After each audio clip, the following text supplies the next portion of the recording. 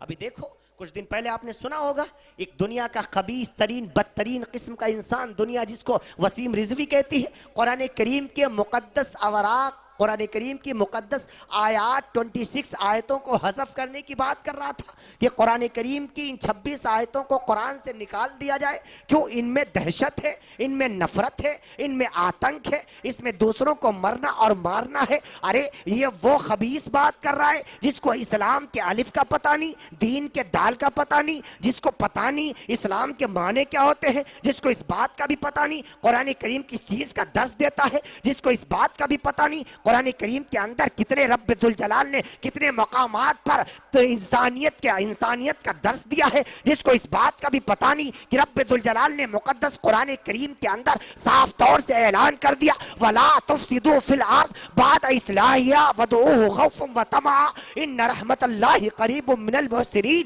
وہ کمبخت لعین و ملعون 26 آیتوں کو نکالنے کی بات کرتا. میں اس وقت شاہجہاں پور میں تھا, میں نے وہاں اپنے خطاب کے دوران کہا کہا جائیے جائے اس شیطان کو جا کر کے کوئی بتائے کہ اس کے جیسے ہزاروں فرعون اور دجال دنیا میں آ چکے ہیں، وہ قرآن کریم کے ایک الف کو بھی، ایک الف تو دور کی بات، جو رب ذوالجلال نے قرآن کریم کے اندر 38,500 زبر پیدا فرما دی ہے، ایک زبر دنیا ہٹانے سے قاصر رہ گئی۔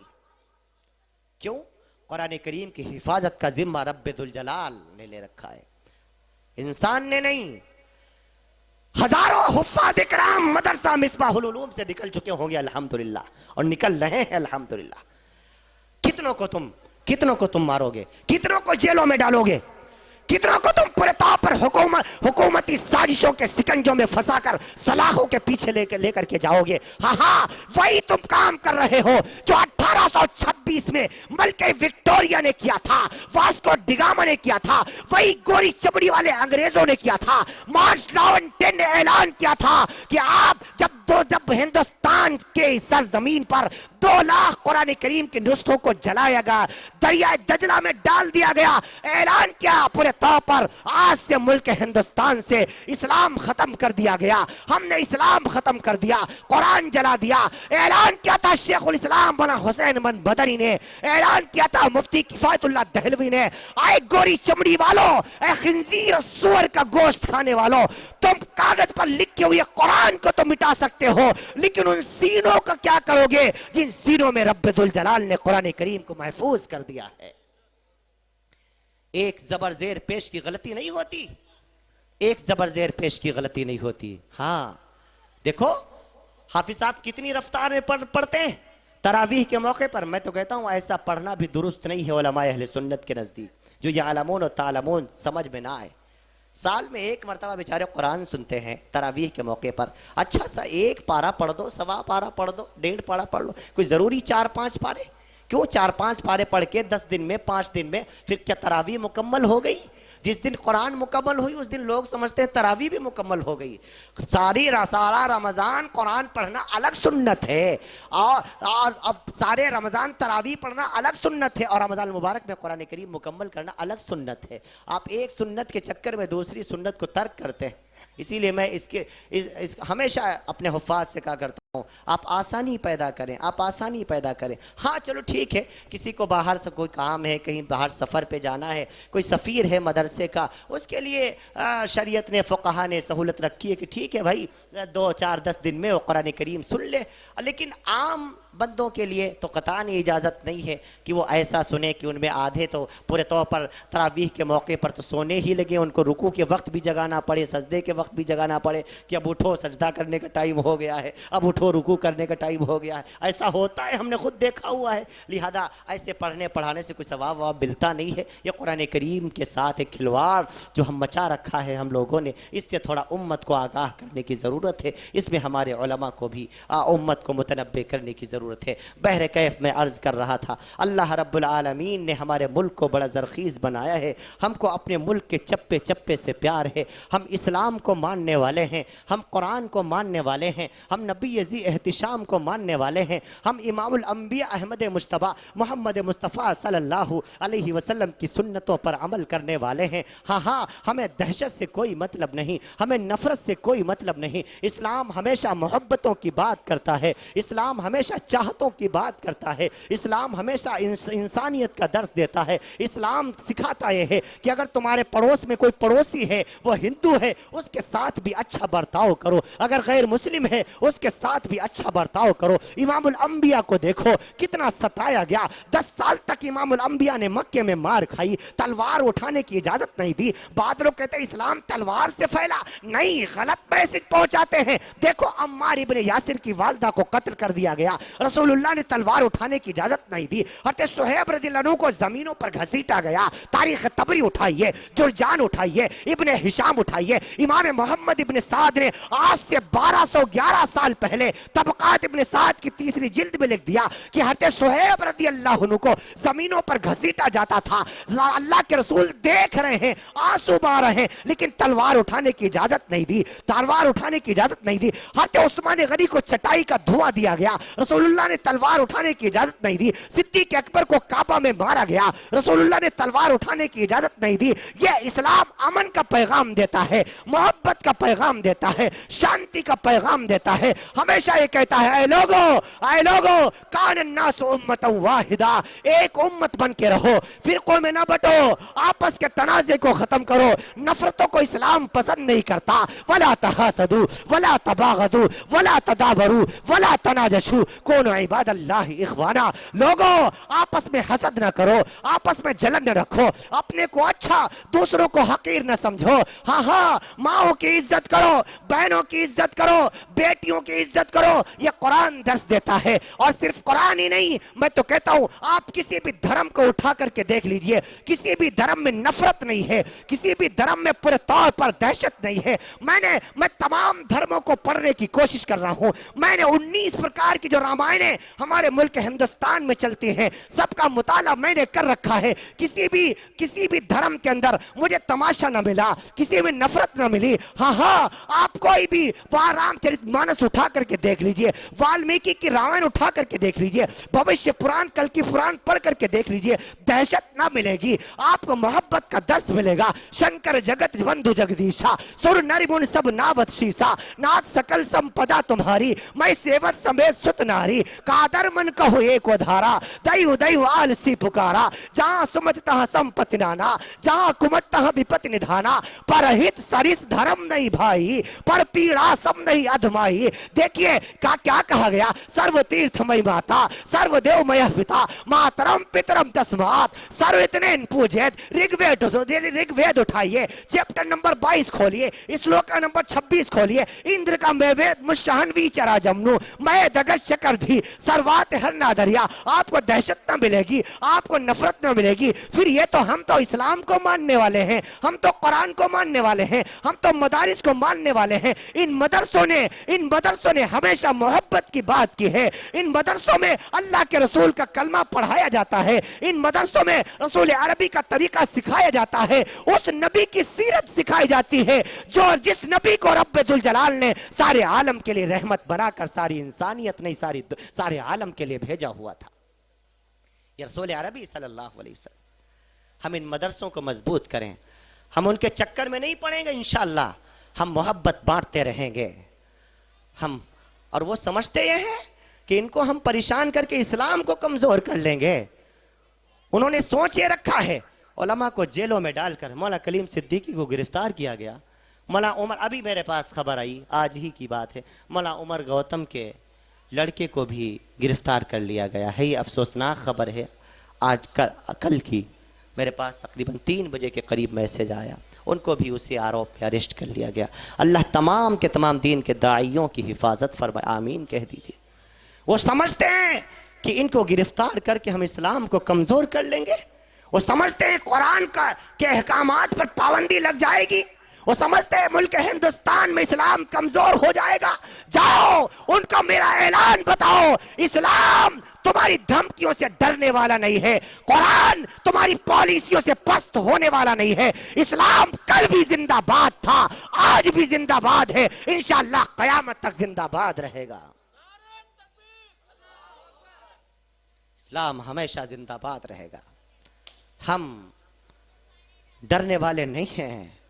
ٹل نہ سکتے تھے اگر جنگ میں اڑ جاتے تھے. کیا خوب اقبال نے کہا, ٹل نہ سکتے تھے اگر جنگ میں اڑ جاتے تھے, پاؤں شیروں کی بھی میدان سے اکھڑ جاتے تھے. اے اللہ تجھ سے سرکش ہوا کوئی تو بگڑ جاتے تھے.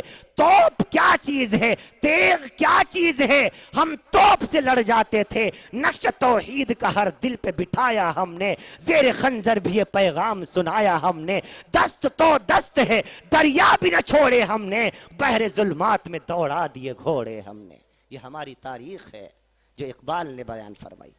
ہمیں ڈرنے کی ضرورت نہیں ہے, پریشان ہونے کی ضرورت نہیں ہے. ہاں لیکن تم کو ضرورت ہے اس بات کی, تم اپنے آپ کو سنت نبوی کے سانچے میں ڈھالو. میں عرض کر رہا تھا یہاں بھی مدرسہ الحمدللہ بچوں نے بھی کچھ نہ کچھ پروگرام پیش کیا ہوگا، نعتیں یاد کی ہوں گی. ایسے ایک مدرسہ تھا. یہ واقعہ بڑا دلچسپ بھی ہے اور سبق آموز بھی ہے. اس وجہ سے میں اکثر اپنی بہنوں کو سنایا کرتا ہوں، اپنے بھائیوں کو بھی سنایا کرتا ہوں کہ ذرا ہم دیکھیں اور اپنے بچوں کی ہم کیسے تربیت کرتے ہیں، ذرا اس پر دھیان دیں. ایسے ایک مدرسہ تھا، وہاں بھی سالانہ ایک جلسہ ہوتا تھا. تو استاد جی جلسے سے پہلے سارے بچوں کی تیاریاں انہوں نے کرائیں. آپ تھوڑا آگے آ جائیں، آپ حضرات آگے آ جائیں. ہاں پڑھ لیں ماشاءاللہ. آپ جزاک اللہ احسن الجزا. تو استاد جی نے بچوں کو کسی کو نعت یاد کرائی، کسی کو تقریر یاد کرائی، کسی کو کچھ یاد کرایا، دعائیں یاد کرائی اور ان سے کہہ دیا تمہیں جلسے والے دن پڑھنا ہے. ایک بچہ تھا، استاد جی نے اس کو ایک نعت دی. نعت کا مصرع یہ تھا: وہ نبیوں میں رحمت لقب پانے والا، مرادیں غریبوں کی پر لانے والا. بچہ بہت ذہین تھا، آواز بہت اچھی تھی. بچے نے وہ نعت یاد کر لی، لیکن پتہ نہیں اس کے دل کی کیفیت اللہ ہی جانے. جب استاد جی سامنے ہوتے تو بچہ پڑھتا وہ نبیوں میں رحمت لقب پانے والا، اور جب استاد جی چلے جاتے تو والا کو والے کر دیتا اور مصرع یوں کر دیتا: وہ نبیوں میں رحمت لقب پانے والے، یعنی والا کو والے کر دیتا. استاد جی کو پتہ چلا، بہت سمجھایا کہ بیٹے یہ والا نہیں، والے نہیں، والا ہے. لیکن وہ اپنی عادت کے موافق استاد جی کے سامنے والا پڑھتا، استاد جی چلے جاتے تو والے پڑھتا. بالآخر جلسے کا دن آیا، سارے بچوں کے نام بولے گئے، اس بچے کا بھی نام بولا گیا. اس نے اپنی عادت کے موافق یہی آ کر کے پڑھا: وہ نبیوں میں رحمت لقب پانے والے، مرادیں غریبوں کی پر لانے والے. استاد جی کو بڑا غصہ آیا کہ ہم نے اسے کتنا سمجھایا تھا، والے نہیں والا ہے. لیکن ضدی بچہ، اس نے والے ہی پڑھا. لیکن ابھی بیچارے مار بھی نہیں سکتے، مجمع کے سامنے کیسے پٹائی کریں؟ ابا بھی موجود ہوں گے، اماں بھی ہوں گی، کچھ کہہ نہیں سکتے. بس کیا کیا، کل کا انتظار کرنے لگے، کل آنے دو مدرسے میں پھر دیکھتا ہوں اس کو. اچھا، اس بچے کے بعد جن مقرر صاحب کی باری تھی وہ مجھ جیسے نااہل ہوں گے، جن کا سینہ عشق نبوی سے خالی ہوگا.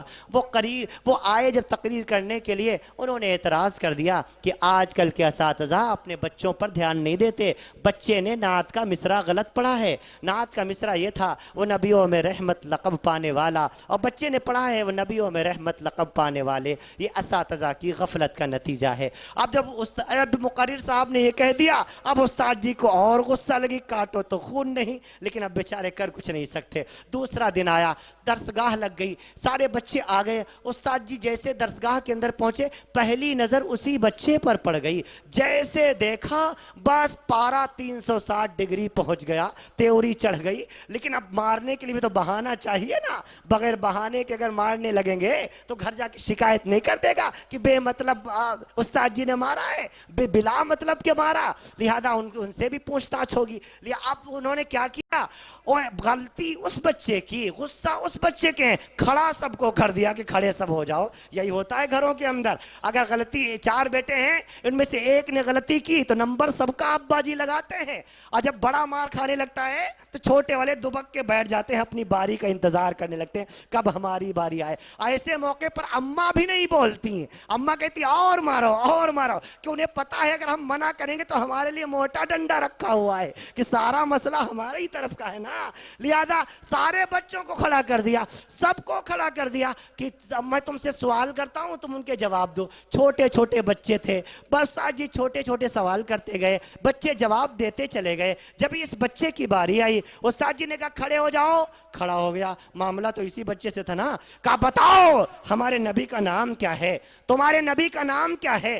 یہ بچہ ادب سے کھڑا ہو جاتا ہے، اپنے سر کو جھکاتا ہے، لیکن زبان نہیں کھولتا، کچھ بولتا نہیں ہے. استاد جی گئے، کھینچ کے تھپڑ مارا. کہا تو بڑا ضدی ہے، کل تجھے کتنا سمجھایا تھا کہ والے نہیں والا ہے. اصل معاملہ تو یہی تھا، اصل مدعا یہی تھا، والے نہیں والا ہے. پھر بھی تو نے والے پڑھا اور آج تو نبی کا نام نہیں بتا رہا ہے. مارتے چلے گئے. بچہ مار کھاتا رہا، آنکھیں بہتی رہیں، روتا رہا، لیکن زبان نہ کھولی. بہت پریشان استاد جی کہ نبی کا نام کیوں نہیں بتا رہا ہے، کیا اسے نبی کا نام نہیں یاد ہوگا؟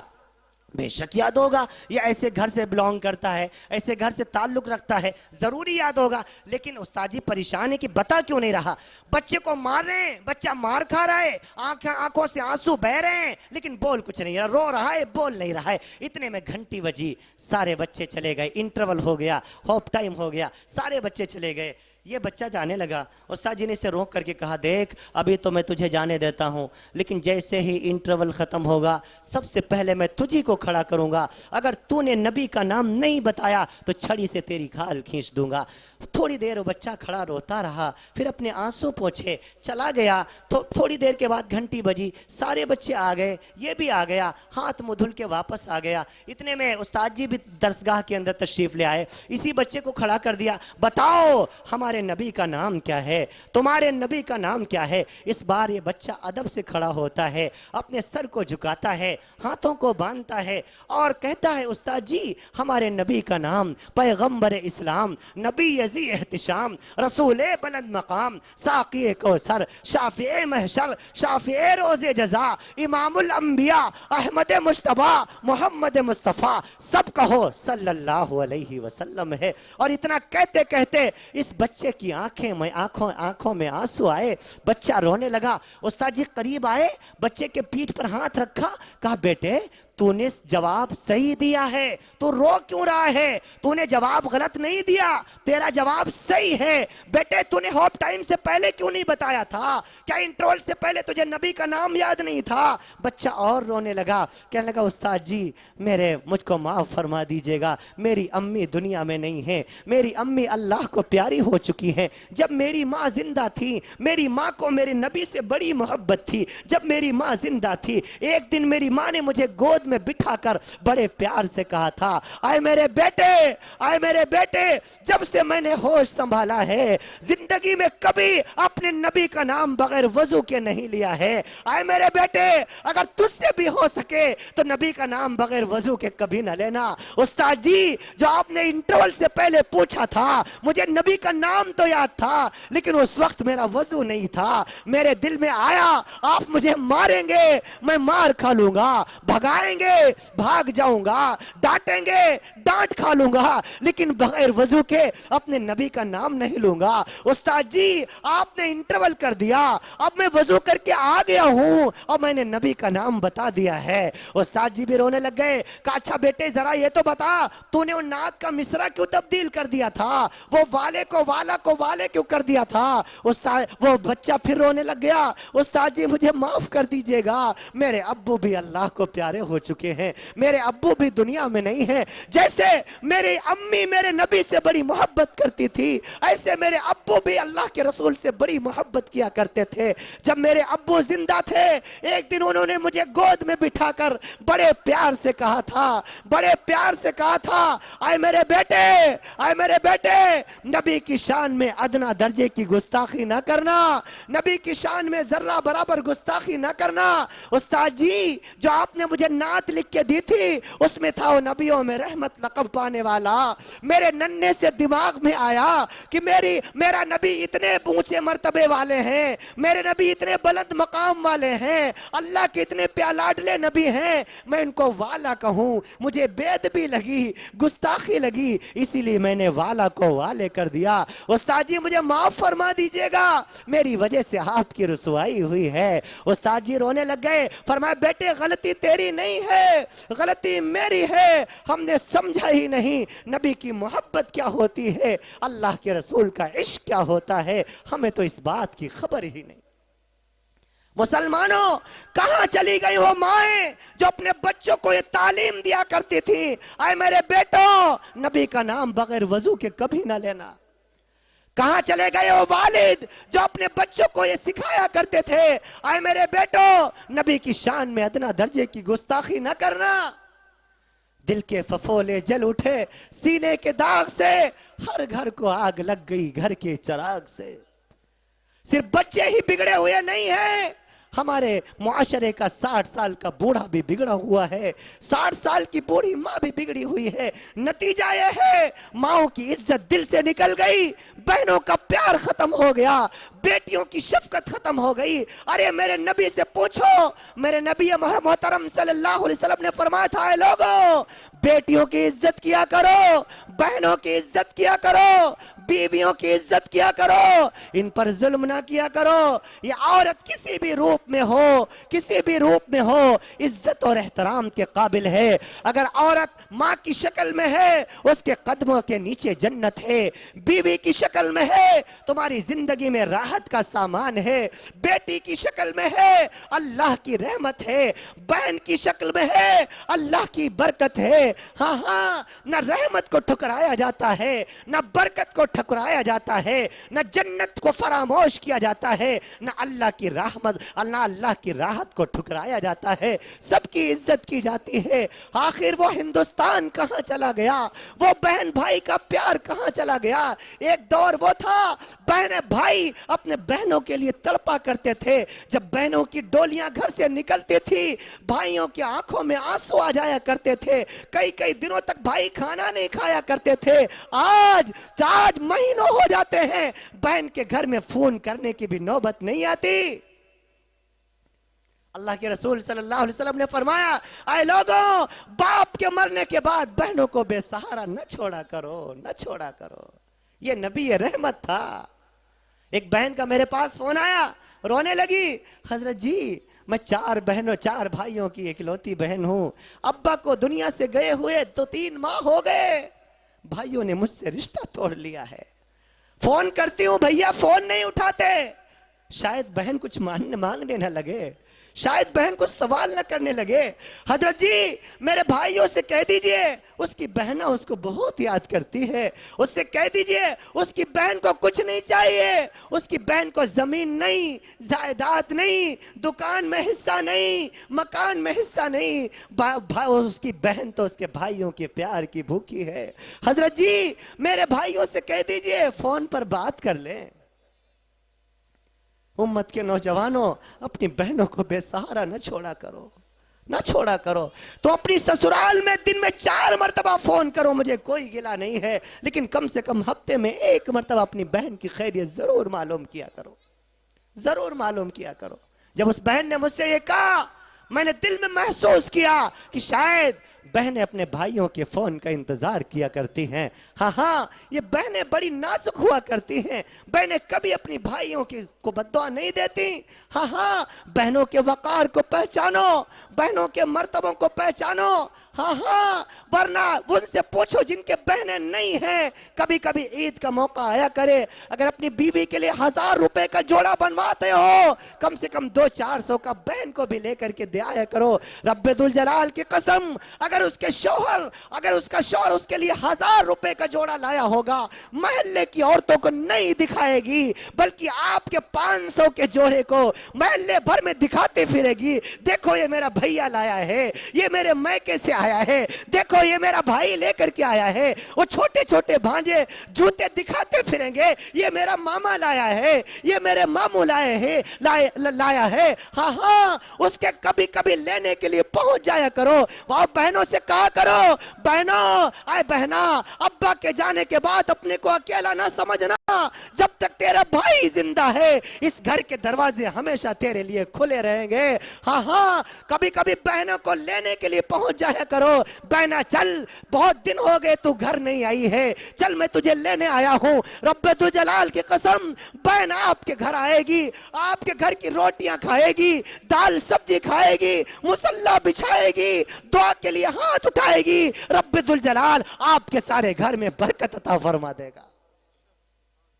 بہنوں کے وقار کو پہچانو, بیٹیوں کو بوجھ نہ سمجھا کرو, بہنوں کو بوجھ نہ سمجھا کرو.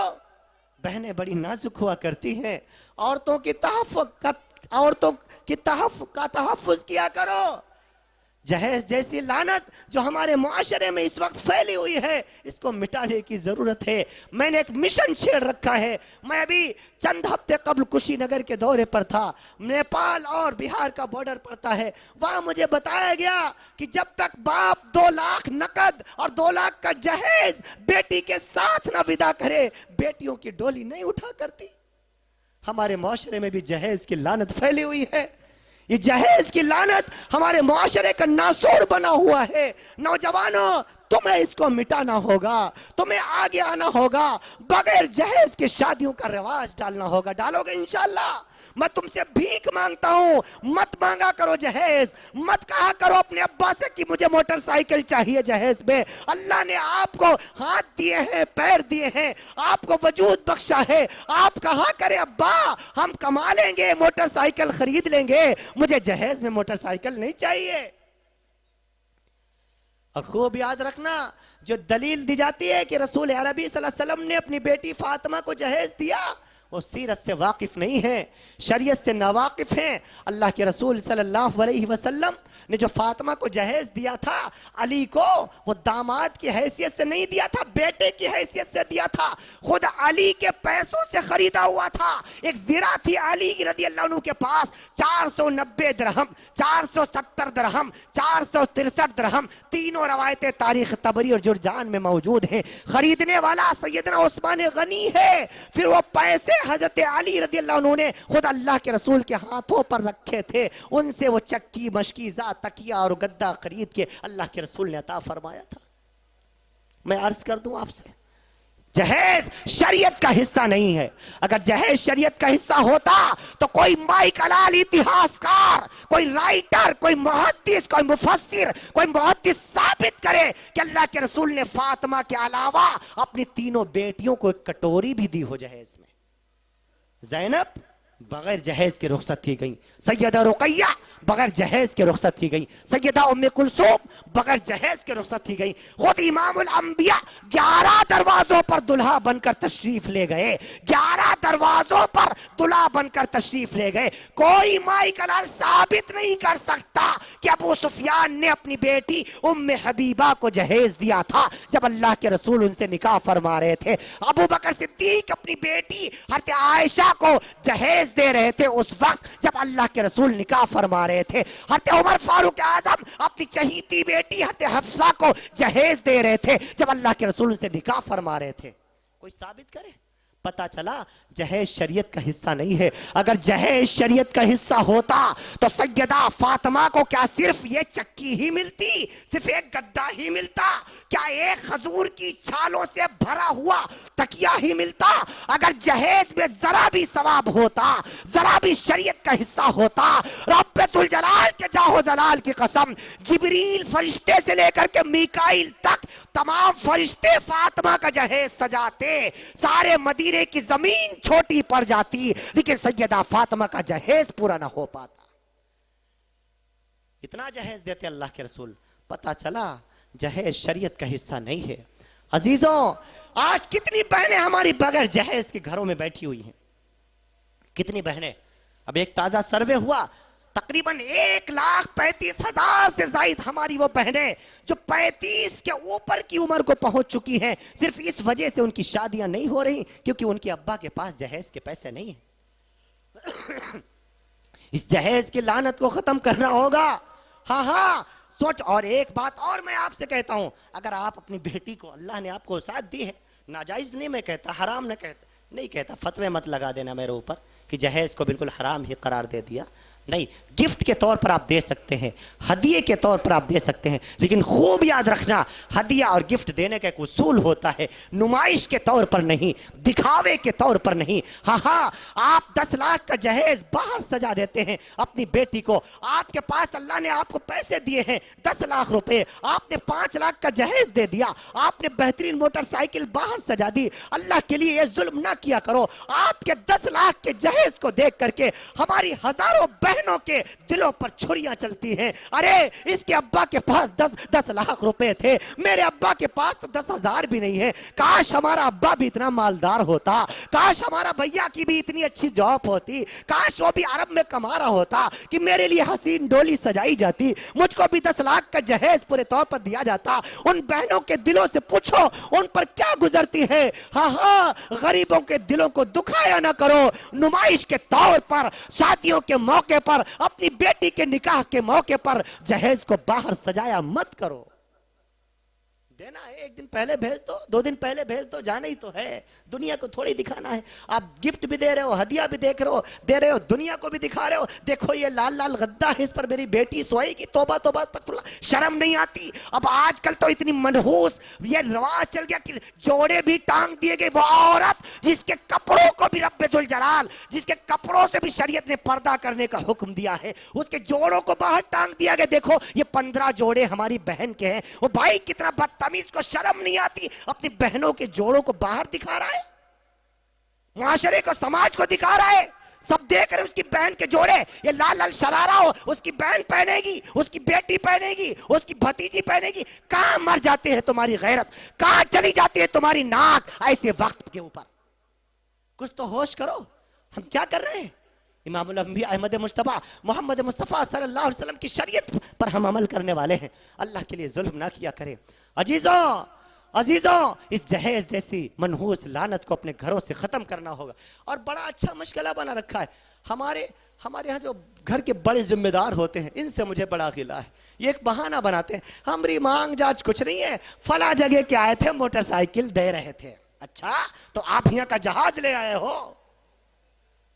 اگر وہاں موٹر سائیکل مل رہی تھی, یہاں جہاز کے چکر میں آئے ہو. کہا بھیا امبانی تو ہم آئے نہیں, اس سے زیادہ تو ہم دے نہیں پائیں گے. یہ غلط بات. اور پھر ہماری مائیں کیا کہتی ہیں, آپس میں باتیں کریں گی, یہ کہ ارے جو کچھ دے ہیں اپنی بٹیا کا دے ہیں, ہم کا تھوڑے ہی دے ہیں. پھر تم منہ کاہے پھیلائے رہی ہو. جب تم کا کچھ ملنا جلنا نہیں ہے, پھر تمہارا منہ کیوں پھیل رہا ہے بھائی. پھر تم کیوں بھیک مانگ رہی ہو. خوب یاد رکھنا, تمہاری بہو کی لائی ہوئی بیڈ پر ایک دن بھی تمہیں سونا نصیب نہیں ہوگا. خوب یاد رکھو. اپنی آخرت کو کیوں تباہ کر رہی ہو, اللہ کے عذاب کو کیوں دعوت دے رہی ہو. مت لالچ کیا کرو. آپ نے بیٹوں کو فقیر بنا رکھا, آپ نے فقیر بیٹا پیدا کیا ہے, اتنا اپاہج کمینہ بیٹا, کچھ کمائی سکتا نہیں, جہیز مانگ رہا ہے بیٹی والوں سے. توبہ توبہ استغفر اللہ. کتنا نکمہ بیٹا آپ نے پیدا کیا. آپ خود احساس کر رہی ہو اس بات کا, کیونکہ کمائی نہیں پائے گا, بڑا نکمہ ہے, اپاہج ہے بیچارہ, لولا لنگڑا, لہذا بھیک مانگ لیتے بیٹی والوں سے. کچھ تو حیا کرو, کچھ تو شرم کرو. جہیز شریعت کا حصہ نہیں. جہیز ہمارے معاشرے کی لعنت بنا ہوا ہے, ناسور بنا ہوا ہے. اس کو ختم کرو. نوجوانوں آگے آؤ گے انشاءاللہ. ہاں میں اپنے بڑوں سے بھی کہوں گا, آپ اپنے بچوں کا کہ شادی کریں, شادی کو سادی بنائیں, سنت کے مطابق پورے طور پر شادیاں کریں. انشاءاللہ العزیز آپ کے گھروں میں خوشیوں کے ڈھیر لگ جائیں گے. ہاں باپ 10 لاکھ کا جہیز اس وجہ سے دیتا اپنی بیٹی کو. خوب یاد رکھنا, وہ سوچتا جتنی جہیز دوں گا داماد اتنی خوش رکھے گا. میں نے 10 لاکھ کا جہیز لے کر بٹیا گئی اور 10 دن تک اس کا نکاح نہیں ٹکا. ایسے بھی کیس میری نظروں کے سامنے ہیں. پتا چلا تمہارے جہیز سے تمہاری بٹیا کو خوشیاں نہیں ملنے والی, تمہاری بٹیا کو خوشیاں اللہ کے حکم سے ملنے والی ہیں, رب کی رضا سے ملنے والی ہیں. لہذا ان کے لیے دعا کیا کریں. سمجھ میں آ رہا ہے. ہاں تو جہیز جیسی لعنت کو اپنے معاشرے سے ختم کرنا ہے, اس مدرسے کی حفاظت کرنا ہے. میں اپنی بہنوں کو, اپنی بیٹیوں کو, اپنی بچیوں کو ایک اور پیغام دینا چاہتا ہوں. آپ اپنے بچوں کی تربیت کی فکر کریں, اپنی بچیوں کی تربیت کی فکر کریں. بس اب میں چونکہ وقت بھی کافی ہو چکا, بس 10 منٹ میں اب میں رخصت ہونے والا ہوں. ایک اور چھوٹا سا ایک واقعہ سن لو, عبرت ناک ایک واقعہ ہے. اللہ تعالیٰ شاید اس کی وجہ سے ہمارے اور آپ کی ہدایت کے فیصلے فرما دے. لہذا میں اسی وجہ سے میں اکثر جلسوں میں اس کو عرض کرتا رہتا ہوں. مغربی بنگال میرا اکثر جانا رہتا ہے. اب انشاءاللہ العزیز فروری میں اور جنوری کی چند تاریخوں میں مجھے مغربی بنگال جانا ہوگا. اس میں ایک شہر ہے دارجلنگ, بہت خوبصورت شہر ہے, ملک ہندوستان کے خوبصورت شہروں میں سے ایک شہر ہے. پلاسی کا میدان جو پورے طور پر جہاں 1789 میں جنگ آزادی کا پہلا بگل بجا تھا, سراج الدولہ کی قیادت میں جو جنگ لڑی گئی تھی, اللہ نے پلاسی کا میدان بھی آنکھوں سے دکھایا ہوا ہے. سراج الدولہ رحمۃ اللہ علیہ کی مزار بھی, قبر بھی وہیں بنی ہوئی ہے, اس پر بھی میری حاضری ہو چکی ہے. وہ میں اس شہر دارجلنگ کی بات کر رہا تھا. شہر دارجلنگ بہت اچھا شہر ہے. تو وہاں میری پہلی مرتبہ حاضری سن 2013 میں ہوئی تھی. 13/7/21 7 سال ہو گئے. تو پہلی مرتبہ کولکاتہ ایئرپورٹ سے لینے کے لیے جب احباب آئے تو انہوں نے مجھے ایک عجیب بات بتائی. کہنے کہ حضرت جی جہاں آپ چل رہے ہیں یہاں ایک ایسا شخص ہے جس کا نام اعجاز ملک ہے. 15 سال پہلے اس کی زندگی ایسی تھی کہ کوئی ایسا گناہ نہیں تھا جو نہ کرتا ہو, لیکن آج اگر آپ دیکھ لیں گے تو آپ آپ یقین نہیں کریں گے کہ 15 سال پہلے ایسا ہو سکتا ہے. سنت کے مطابق داڑھی ہے, سر پر بہترین پگڑی ہے, چشمہ پہنے ہوئے ہے, ہر وقت اپنے آپ کو سنت نبوی کے سانچے میں ڈھالے رہتا ہے. اور پچھلی زندگی آپ دیکھیں گے, شراب کا پینا, ماں باپ کی نافرمانی کرنا, لوگوں سے لڑائی جھگڑا کرنا, بیوی کو مارنا پیٹنا, ساری برائیاں اس کے اندر موجود تھیں. میں نے کہا چلو ٹھیک ہے, ملاقات کیسے ہوگی؟ کہنے کہ اللہ نے انتظام پہلے کر دیا ہے. جتنے علماء باہر سے آئے ہیں سب کی دعوت اور سب کے کھانے کا انتظام اعجاز ملک صاحب ہی نے کر رکھا ہے. میں نے کہا الحمدللہ, پھر تو بڑھیا ملاقات کا موقع بھی مل جائے گا. سارے کے سارے میں پہنچا وہاں. 2-2:30 بجے دعا ہوئی, کیونکہ بڑا لمبا جلسہ چلتا ہے. اصلی مقرر کو جیسے آپ نے 12 کے بعد دیا, وہ 1 کے بعد نمبر دیتے ہیں, کیونکہ ان کے یہاں 12 کے بعد مارکیٹیں بند ہوتی ہیں. بہرحال کھانے سے فارغ ہو کر کے جب میں بیٹھا, صبح 9 ساڑھے 9 کی میری پھر سے کولکاتہ سے فلائٹ تھی بنگلور کے لیے. تو میں نے چونکہ جلدی مجھے نکلنا بھی تھا, تو میں بیٹھا ہوا ہوں. تو اعجاز ملک صاحب کہنے لگے, حضرت جی میں آپ یو پی سے آئے ہیں, تقریباً 3,500-4,000 کلومیٹر کا سفر کر کے آئے ہیں. میں آپ کو اپنی ایک بات بتانا چاہتا ہوں, اپنی پچھلی زندگی سنانا چاہتا ہوں, اور میں ہر ایک کو سنایا کرتا ہوں تاکہ عبرت بھی حاصل کرے. اب دیکھے بھی تو صحیح, جب اللہ ہدایت کے فیصلے کرتا ہے تو کیسے انتظام فرما دیا کرتا ہے. میں تو اسی انتظار میں تھا ہی کہ کب یہ اپنا منہ کھولیں, کب میں ان سے سنوں. وہ کہنے لگے, حضرت جی کوئی دنیا کا ایسا گناہ نہیں تھا جو میرے اندر موجود نہ ہو. ہر وقت شراب میں مست رہنا, ماں باپ کو بھی میں مارا کرتا تھا. ماں پورے طور پر ماں گھٹ گھٹ کے دنیا سے چلی گئی, ابا بھی دنیا سے چلے گئے. میری شادی ایک گھرانے میں کر دی گئی. میری بیوی بڑی نیک تھی, لیکن ہر وقت میں شراب میں مست رہتا تھا. ہندوستان میں کوئی شراب کا ایسا برانڈ نہیں تھا جو ہندوستان میں ملتا ہو اور میرے روم میں موجود نہ ہو. میرا روم شراب کے بوتلوں سے بھرا پڑا رہتا تھا. مجھے دنیا میں سب سے زیادہ اگر کسی سے نفرت تھی تو اللہ سے تھی, اور اللہ کی بات کرنے والوں سے تھی. اللہ نے مجھے ایک بیٹا دیا تھا, میری ماں نے اس کا نام محمد رکھ دیا, لیکن بچپن سے وہ گونگا ہو گیا, بول نہیں سکتا تھا. بہت علاج کرایا, بڑے بڑے ڈاکٹروں کو دکھایا, لیکن کوئی فائدہ نہ ہوا. میں 2 سال کے بعد ایک بیٹی ہوئی, اس کا نام سائمہ رکھا, وہ ٹھیک ٹھاک تھی. مجھے اللہ سے غصہ آ گیا کہ اللہ نے بیٹا گونگا پیدا کر دیا. اب میں نے اللہ سے دوستی توڑ لی. کبھی میں نماز نہیں پڑھتا تھا, کبھی میں روزہ نہیں رکھتا تھا. زندگی میں ایک مرتبہ میں نے روزہ رکھا تھا, وہ بھی افطار میں نے شراب سے کی تھی. سوچو تو صحیح میری زندگی کیسی تھی. ساری دنیا میری ویران ہو چکی تھی. اماں کو بھی مارا کرتا تھا, ابا کو بھی گالیاں دیا کرتا تھا. میرے باپ گھٹ گھٹ کے مر گئے. ایک دن بڑے بھائی کو مجھ پر ترس آیا. ایک میرے گاؤں میں, میرے علاقے میں ایک اللہ والے آئے, ان سے میری ملاقات کروائی کہ اعجاز ذرا ان سے ملاقات کر لو, دعا کروا لو, یہ تمہارے لیے دعا کر دیں, شاید اللہ تم پر کریمی کا معاملہ فرما دے. میں جیسے مجھ پر ان کی نظر پڑی, میں تو شراب کے نشے میں مست تھا. میں نے ان کو گالیاں دی. وہ میرے قریب آئے, آنکھوں میں آنسو رکھا, آنکھوں میں آنسو آئے تھے. انہوں نے میرا ہاتھ پکڑا. میاں اعجاز کیا بات ہے, بہت پریشان ہو. میرے بھائی نے کہا اللہ نے ان کو ایک بیٹا دیا ہے جس کا نام محمد رکھا تھا ان کی ماں نے. اماں تو گزر گئی ہے, بیٹا 10 سال کا ہو گیا ہے لیکن بولتا نہیں ہے, گونگا ہو گیا. اللہ نے اس کو زبان سے محروم کر دیا. ان کی آنکھوں میں آنسو آئے. کہا اعجاز بھائی میں ایک ڈاکٹر کو جانتا ہوں, اس کا نمبر مجھ سے لے لیجئے اور ذرا اس سے رابطہ کر لیجئے, شاید وہ آپ کا کوئی کام آ جائے, شاید اس کی وجہ سے اللہ آپ کے بیٹے کو شفا عطا فرما دے. میاں اعجاز فرماتے ہیں میں نے ان مولانا صاحب کو گالیاں دینی شروع کی. جتنی گالیاں دے سکا میں نے مولانا صاحب کو گالیاں دی کہ ایسی کی تیسی تمہارے ڈاکٹر کی. اس کے بعد پرچہ پھاڑ کر پھینک دیا. گھر آیا, میری بیوی کو پتا چلا کہ کوئی حضرت جی آئے ہوئے ہیں. ان کو ایک ڈاکٹر کا پتہ معلوم ہے جو بڑا اسپیشلسٹ ہے, شاید اس کے ذریعے سے میرا بیٹا ٹھیک ہو سکتا ہے. وہ میرے قریب آئی, آ کر کے کہنے لگی اجی سنتے ہو, بھیا کو ایک مرتبہ مولانا کے کہنے سے دکھا لو ان ڈاکٹر صاحب کو. میں جتنی گالیاں دے سکتا تھا میں بیوی کو بھی دیا. میں نے کہا میرے پاس اس کے لیے پیسے نہیں ہیں علاج کے. میری بیوی نے اپنے گلے کا ہار نکال کر میرے منہ پر مارا. اس وقت آج سے 15 سال پہلے اس ہار کی قیمت پورے طور پر 2.5 لاکھ روپے تھی. کہا اگر تمہارے پاس پیسے نہیں ہیں یہ پیسے لے جاؤ اور لے جاؤ میرے بچے کا علاج کراؤ. میں پھر سے گالیاں دیتا ہوا اپنے کمرے میں گھس آیا.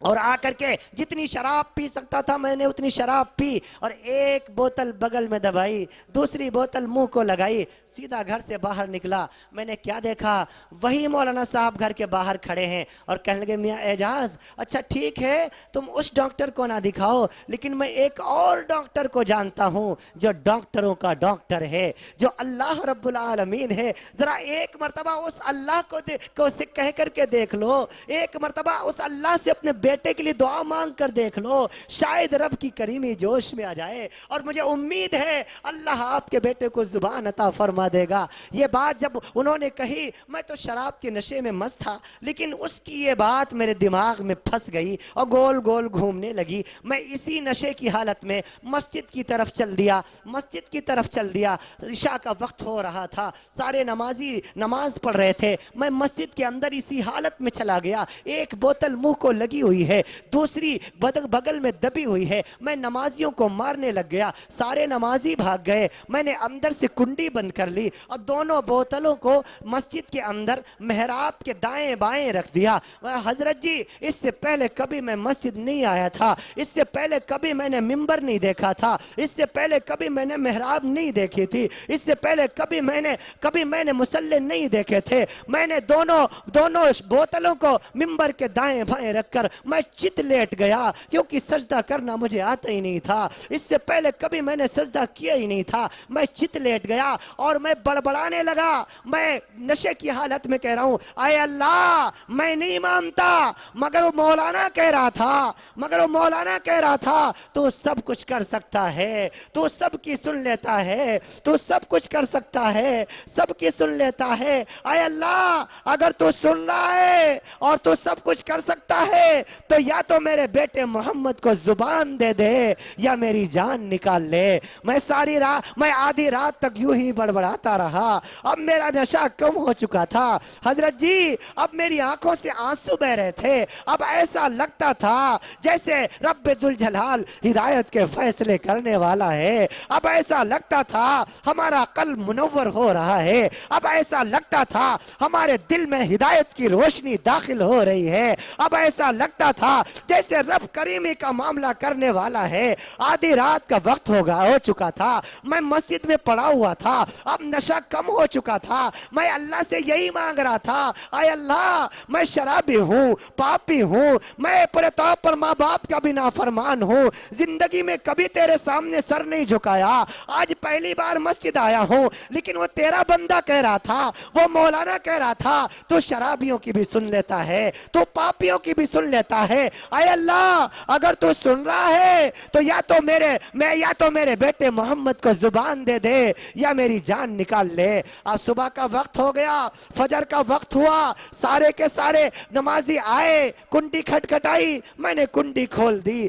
اب میرا سر شرم کی وجہ سے جھکا ہوا تھا, نہ جانے کیوں اب میری آنکھیں بہ رہی تھی. میں سیدھا قبرستان کی طرف گیا, اماں کی قبر پر جا کر چمٹ گیا اور رونے لگ گیا. اماں جی مجھے معاف فرما دیجئے, جتنا میں اللہ کا نافرمان ہوں اتنا ہی اماں تیرا بھی نافرمان ہوں. اللہ اماں میں اللہ سے تو معافی مانگ آیا ہوں, تیری قبر پر معافی مانگنے آیا ہوں. اماں تو معافی کی مہر لگا دے, شاید اللہ کی کریمی جوش میں آئے. میں ساری رات میں پورے طور پر روتا رہا. ماں کی قبر پر رونے کے بعد والد کی قبر پر گیا اور جا کر کے والد کی قبر پر رویا. ابا جان میں اللہ کا نافرمان تھا, اللہ سے معافی مانگ لی. میں اماں کا نافرمان تھا, اماں سے معافی مانگ لی. ابا میں تیرا بھی نافرمان ہوں, ابو جان آپ مجھے بھی معاف فرما دیجئے. شاید رب کی کریمی جوش میں آئے. ماں باپ کی قبر پر رو دھو کر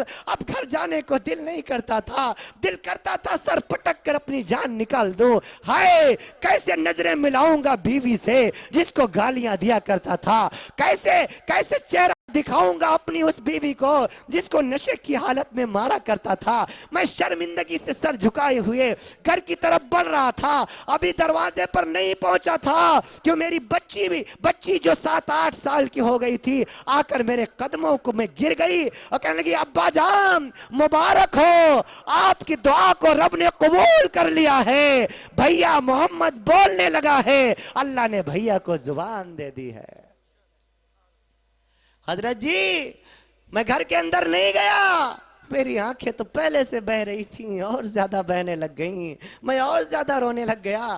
ہاں میں نے اپنی بیٹی سے کہا بٹیا میرے لیے اچھے سے کپڑے لے کر کے آؤ، کپڑے لائی جا کر کے میں باہر گیا نل پہ مولانا صاحب کو تلاش کر رہا ہوں، حضرت جی یہ بتا دیجئے اگر کوئی پاپی آدمی، اگر کوئی گناہگار آدمی، اگر کوئی شرابی آدمی اپنے گناہوں سے معافی مانگنا چاہے یا اللہ کے سامنے سجدہ کرنا چاہے تو اس سے پہلے کیا کرنا پڑتا ہے؟ اس سے پہلے غسل کرنا پڑتا ہے۔ حضرت جی بتا دیجئے غسل کیسے کیا جاتا ہے؟ ہائے یہ کیسا معصوم انسان تھا جس کو غسل کا طریقہ بھی نہیں آتا تھا۔ مولانا صاحب نے بتایا ایسے ایسے غسل کرو، یہ کلی کرو، یہ ناک کی نرم ہڈی تک پانی پہنچاؤ، پورے بدن کو بھگاؤ۔ فرمایا جتنی دیر میں غسل کرتا رہا وہ حضرت جی میری پیٹھ تھپ تھپاتے رہے، مجھ کو نہلاتے رہے، شفقت سے میرے سر پر ہاتھ پھیرتے رہے، ان کی آنکھوں میں بھی آنسو تھے۔ شاید انہیں پتا چل گیا تھا کہ رب نے میرے لیے ہدایت کے راستے کھول دیے ہیں، شاید ان کو اس بات کی خوشی تھی کہ رب نے میری وجہ سے ایک انسان کو ہدایت عطا فرمائی ہے، ہاں اس کی زندگی میں تبدیلی آئی ہے۔ وہ مجھے مسجد لے کر کے گئے، میں نے کہا حضرت جی اب ذرا مجھے یہ بتا دیجئے اللہ کے سامنے سجدہ کیسے کیا جاتا ہے؟ ہائے ہائے یہ کیسا انسان ہے جو رب کو سجدہ کرنا چاہتا ہے لیکن سجدہ کرنے کا طریقہ نہیں معلوم ہے۔ مولانا نے فرمایا یہ سجدہ ایسے کیا جاتا ہے۔ میاں اعجاز فرماتے ہیں میں سجدے میں گیا، دیر تک خوب ماتھا رگڑتا رہا، خوب آنکھیں بہاتا رہا، خوب روتا رہا، اللہ تیرا شکر ہے، تیرا احسان ہے، اللہ میں جان گیا ہوں، اللہ میں مان گیا ہوں کہ تو شرابیوں کی بھی سن لیتا ہے، تو پاپیوں کی بھی سن لیتا ہے، تو گنہگاروں کی بھی سن لیتا ہے، تو نافرمانوں کی بھی پکار کو سن لیتا ہے۔ اے اللہ تو نے میرے پورے بیٹے کو زبان عطا فرمائی جو 10 سال تک نہیں بول پایا، اللہ اس بیٹے کو زبان عطا فرمائی، اللہ تو کیا مجھ کم بخت کو ایمان نہیں عطا فرما سکتا؟ اللہ جیسے تو نے میرے بے زبان بیٹے کو زبان دے دی ہے، ہم تمام گھر والوں کو ایمان بھی عطا فرما دیجئے۔ ہم نے دعا مانگی، دعا مانگنے کے بعد سیدھے اپنے گھر کی طرف آئے کہ اب چلوں گھر چل کر کے دیکھتا ہوں۔ اب وقت کافی گزر چکا تھا، شام کا وقت ہونے کو تھا، لیکن دل میں کھٹکا تھا بیوی سے نظریں کیسے ملاؤں گا، کیسے اس کی آنکھوں میں آنکھیں ڈالوں گا۔ ہائے شرمندگی کی وجہ سے میں پریشان تھا، اتنا میرے اندر شرم محسوس ہو رہی تھی۔ گھر کے اندر جب داخل ہوا تو میں نے کیا دیکھا، میری بیوی میرے اس بیٹے کو لیے ہوئے میرے استقبال میں کھڑی تھی۔ حضرت جی میرے بیٹے نے جیسے مجھ پر نظر ڈالی، پہلا جملہ جو میرے بیٹے نے کہا وہ یہ تھا ابو جان السلام علیکم ورحمت اللہ۔ حضرت جی جس باپ کے کان اپنے بیٹے کے زبان سے 10 سال تک لفظ ابو کہنے کو ترسے ہو، سوچو تو صحیح پہلی مرتبہ جب ان کانوں میں لفظ ابو کی آواز آئی ہوگی دل نے کیا محسوس کیا ہوگا؟ یہ الفاظ میں نہیں صرف دل میں محسوس کرنے کی چیز ہے۔ میں دوڑ کے گیا، اپنے بیٹے کو گلے سے لگایا، میرا بیٹا بھی رو رہا ہے، میں بھی رو رہا ہوں، ہاں بیٹے کو ہٹایا۔ اب ہمت کر کے میں نے اپنی بیوی کی طرف یوں آنکھیں اٹھا کر کے دیکھی، جیسے اس کی نظروں سے نظریں ملی ہیں، اس کی وہ پلکیں جو صرف بھیگی ہوئی تھی، جیسے اس کو میں نے دیکھا اس کے یہ آنسو موتی بن کر اس کے رخساروں پر بہ پڑے اور وہ پورے طور پر رونے لگ گئی۔ میں دوڑ کے اس کے قریب گیا، ہاتھوں کو چوم لیا، میں رونے لگ گیا۔ میری بیگم صاحبہ، میری شریک زندگی، میری رفیق حیات، ساری زندگی میری ساتھ دینے والی، ہاں میں جتنا اللہ کا گنہگار تھا، جتنا ابا کا گنہگار تھا، جتنا اماں کا گنہگار تھا، اتنا تیرا بھی گنہگار ہوں۔ شراب کی نشے میں تجھے مارا کرتا تھا، پھر بھی تو مجھے سنوارا کرتی تھی، میں تجھے ڈانٹا کرتا تھا، تو میرے بچوں کو کھلایا کرتی تھی، میں تجھے تیرے ماں باپ کو بھی گالیاں دیا کرتا تھا،